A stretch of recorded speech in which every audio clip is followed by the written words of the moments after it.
Since WWE is transitioning to AI storytelling, which I still can't figure out why in the world they would basically almost use AI to basically almost replace Triple H as head of creative and use it for storylines.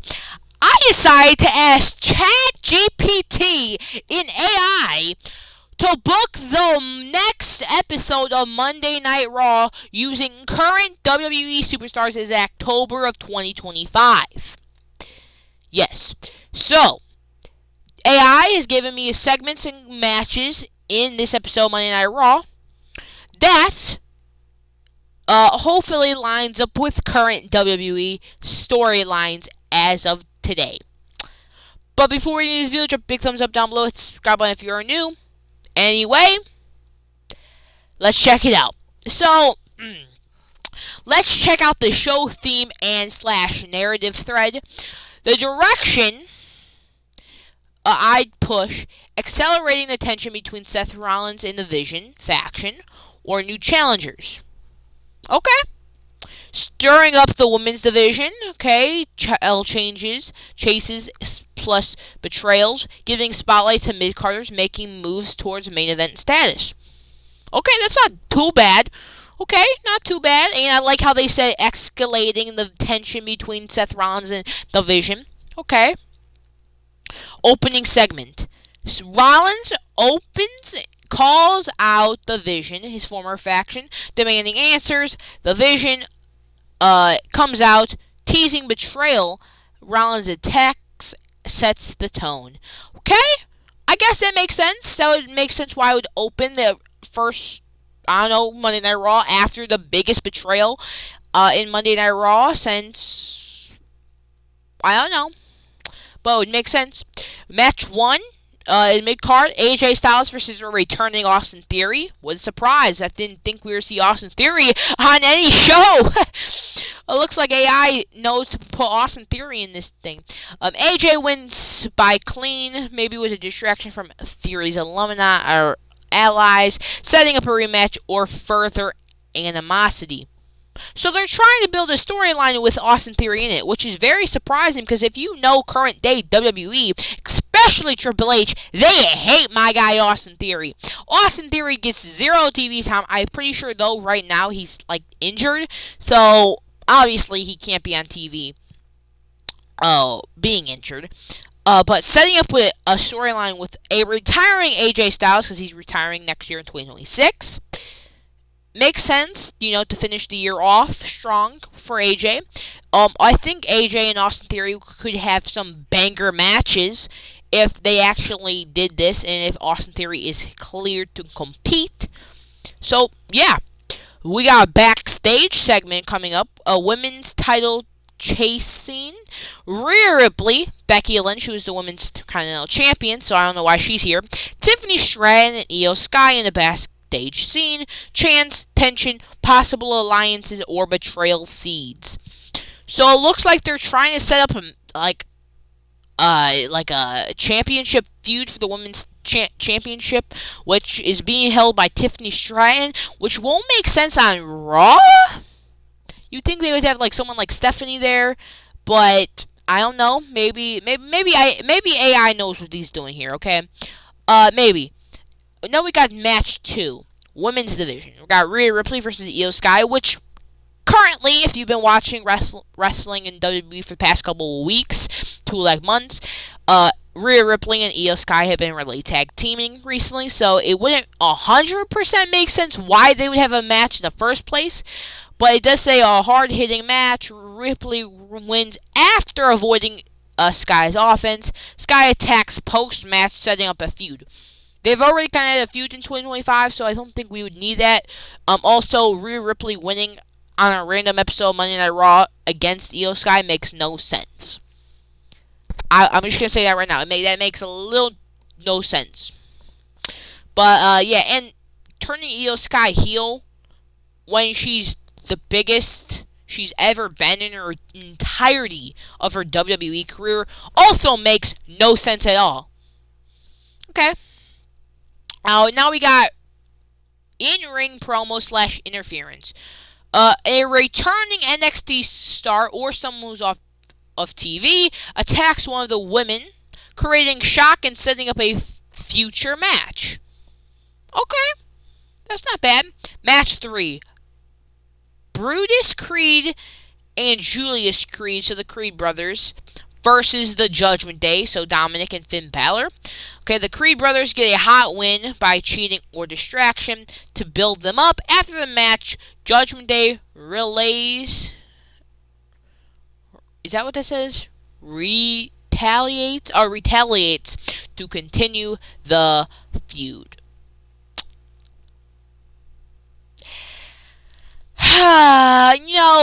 The Creed brothers, speaking of the Creed brothers, where have they been? They have been off TV for a minute now. But honestly, I wouldn't hate the Creed brothers taking on the Judgment Day. I feel like it shouldn't be Dominic versus and Finn Balor. I think it should be Finn and JD, the tag team champions. Actually, scratch that, the world tag team champions. You know what I'm saying? Because they're in a division that is dead right now, so I feel like taking on a team like the Creed brothers who have athleticism and fantastic in-ring ability would make 100% sense and set up a great, fantastic match between these two.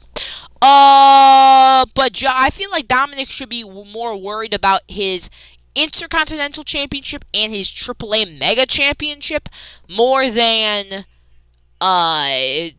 in the tag team scene. You know what I'm saying? So yeah. Let's just move on to the main event scene. The main event scene has Seth Rollins versus a member of the Vision. Rollins gets a win, pinfall or DQ finish, but the Vision escapes or interferes after the match. A huge angle, either a member is expelled or a new heel stable emerges. Okay. I see Seth Rollins getting a DQ finish to win the match. Makes more sense. You know what I'm saying? Yes, I for sure see the Vision standing tall. Though a member being expelled doesn't make too much of sense either. Not gonna lie. A new heel stable emerges. 100%. Also, I don't know if the AI, because when I typed it in, the AI was searching WWE roster 2025. So hopefully it recognizes that Seth Rollins is the World Heavyweight champion. So yeah, I don't know, but that makes sense because the new Vision. But a member is expelled don't really make sense because unless they're talking about Seth Rollins in this case, who would they expel? Paul Heyman? No. Braun Breaker? No. Bronson Reed? No. But I feel like a new member emerges or a new heel stable emerges makes 110 more sense. Just gonna be completely honest with there, because let's be honest, this is not. Hopefully they rename the Vision to something else, or to the Future or something, because the Vision was Seth Rollins' group. This is no longer Seth Rollins' group. We need a new name for them.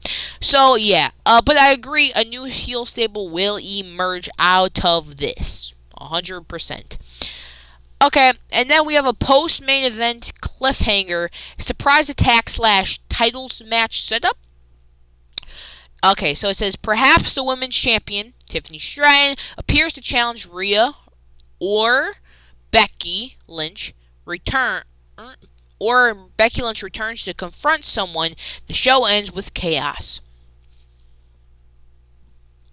That makes sense, but I feel like what currently WWE is doing is they're more focusing on this Seth Rollins Vision for the main event, and they're getting multiple segments each show.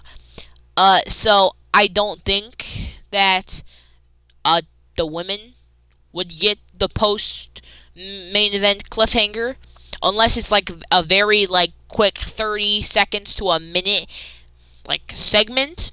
at the very end of the show, which would be very, very surprising because WWE normally doesn't do that unless it's with a Vision, because they normally end the show right there. But I'm still not 110% sure why Tiffany Stratton is on Monday Night Raw. Now, I would like to see Tiffany versus Rhea once, because I can already see that being a banger match. I would like to see Tiffany versus Becky Lynch again. We haven't seen that since NXT No Mercy 2023, I believe. Or has it? Do we get? No, I think it's been No Mercy since 2023. But yeah, you know what I'm saying? I mean, that's not the worst show ever. I mean, I've seen worse. But, like, this match really don't make sense, honestly, because we haven't seen the Creed brothers in a minute. This makes sense. This don't really make sense right here either.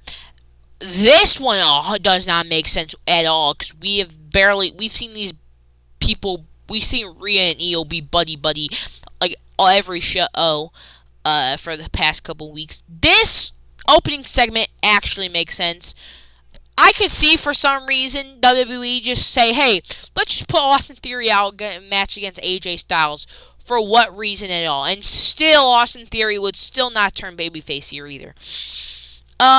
This, again, with Tiffany Stratton on Raw, makes no sense. This feels like more of a SmackDown segment to me. And then, yeah, we got AJ, the Creed brothers, surprise return. And then this episode also plans seeds for matches at Survivor Series War Games 2025, announced for November 29th, 2025. Yeah, the women's division sets up Rhea versus Tiffy for the title at Survivor Series. For Rollins, builds towards the Rollins versus Division feud. Clume.